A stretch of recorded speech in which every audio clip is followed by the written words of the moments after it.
On est de retour chez Planète Jeux. Dominique, comment ça va? Ça va toujours bien. Ça commence toujours pareil. Ouais, hein, c'est vrai. Puis je réponds toujours la même chose. Ça va. Mais... Oh, ça va bien pareil. Mais en plus, c'est thématique, là. Oui, c'est thématique. Mais il faudrait que je te tire dessus. Ouais, mais, c'est vrai. Ben, je te pichenote une balle d'en face. En tout cas, on va parler d'un jeu que j'ai acheté récemment parce que tu me l'as conseillé.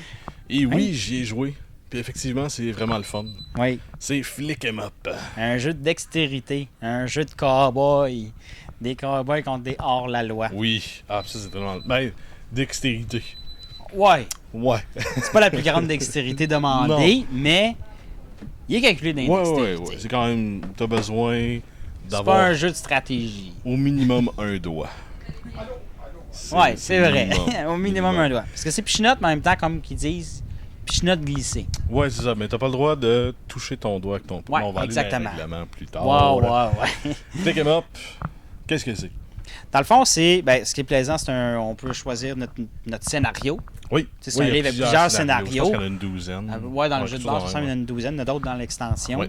Ce qui est plaisant, je vais en prendre un exemple que moi, dernièrement, on a joué. C'est celui où il y a de l'argent, les 5 poches d'or dans 2 buildings différents. Oui. Les hors-la-loi, l'équipe des hors-la-loi essaie d'aller chercher ceux dans le building de l'autre, puis les shérifs essaient d'aller chercher dans celui des hors-la-loi. Ouais. Mais au travers de tout ça, ce qui est plaisant, oui, c'est un jeu où on essaie de tirer les autres, mais en même temps, il y a une mission à faire.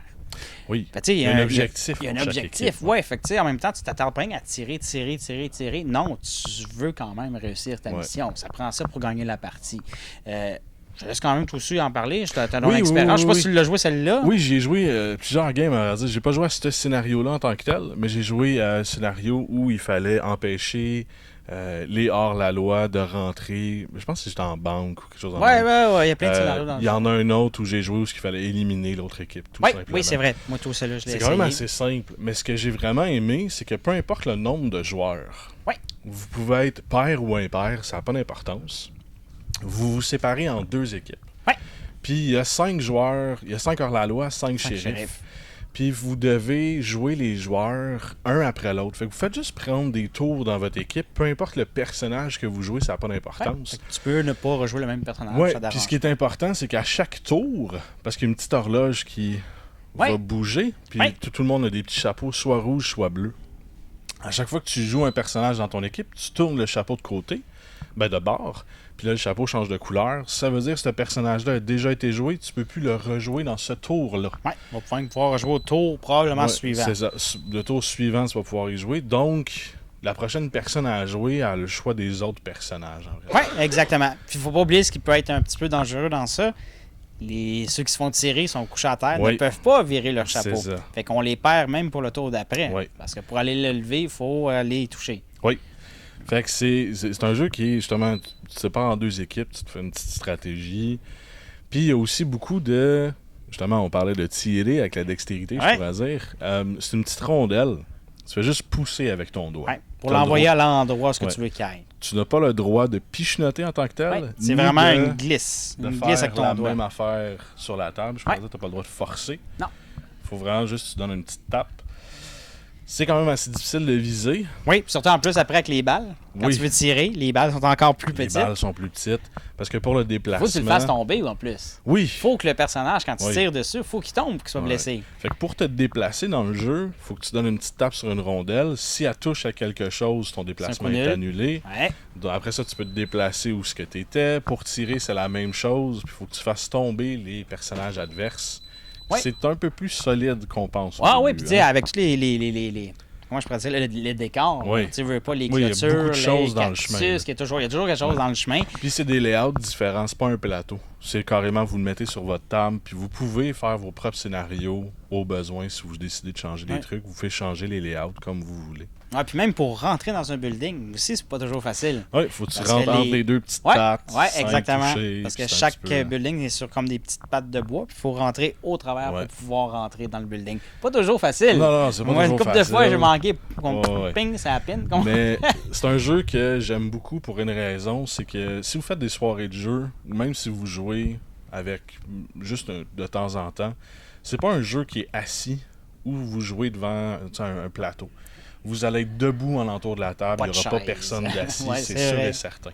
Parce que le jeu est sur la table directement, ça prend quand même un petit peu de place. Ouais, puis des fois, tu veux t'installer pour comment tu vas Ouais, c'est ça. Je vais aller au bord de la table, m'attirer. Fait que c'est un jeu qui change un peu. Ouais, ça change un peu le côté régulier d'un jeu, assis avec ses cartes dans les mains ou quoi que ce soit. Non, justement, ça amène un côté...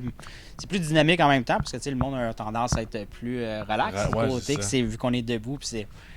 Il amène un bon petit côté. Moi, j'aime le challenge qu'il y a entre les joueurs, entre les deux équipes, parce que ça s'écarte quand ça en empoigne un. C'est genre, on vient d'en faire perdre un. On va te repogner. Puis, il y a un peu du challenge entre les joueurs. Ouais. Puis il y a souvent aussi des petits duels qui se font. Vous pouvez faire des duels entre deux personnes. Oui, en dehors, comme du jeu qui se fait à côté. Vous délimitez votre propre place, si je pourrais dire. Puis à chaque tour, vous avancez un petit peu, vous essayez de tirer. Jusqu'à temps qu'il y en a un des deux qui soit couché. Il y a plusieurs petites mécaniques dans ce genre-là qui rendent le jeu vraiment intéressant. Puis justement, vu que ça change la dynamique, t'es debout.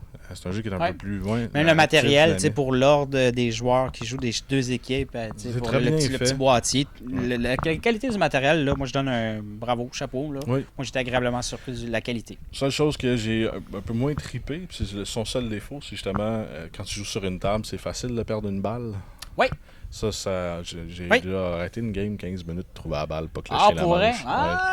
C'est vrai, c'est pas bête. Ouais, c'est vrai, c'est pas fou. Fait que peut-être juste l'arranger de... Ouais, tu sais, un chat, tu ne le gardes pas dans la partie.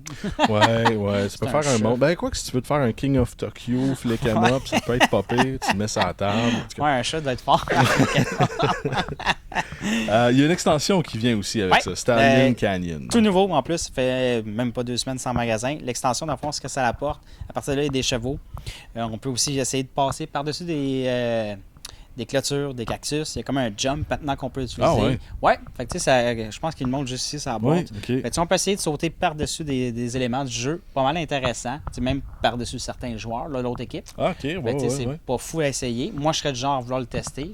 Pas garanti que ça serait un succès, mais je l'essayerais pareil. Quelqu'un qui va manger une rondelle dans l'œil. Mais ça amène un gros plus. Ça prouve qu'il a été super populaire. Qu'il sort déjà une extension après même pas 3 mois que ce soit sur le marché. La donne est là. Flick 'em up. Très bon jeu. Puis il vient dans une belle boîte en bois qui est quand même très résistante, justement. Ouais. Ça, j'apprécie beaucoup. C'est une nouvelle maison d'édition de jeu. Pretzel Games, c'est tout nouveau. C'est leur premier jeu. Il y en a d'autres qui s'en viennent sous leur nom, mais c'est le premier qui sortait. OK.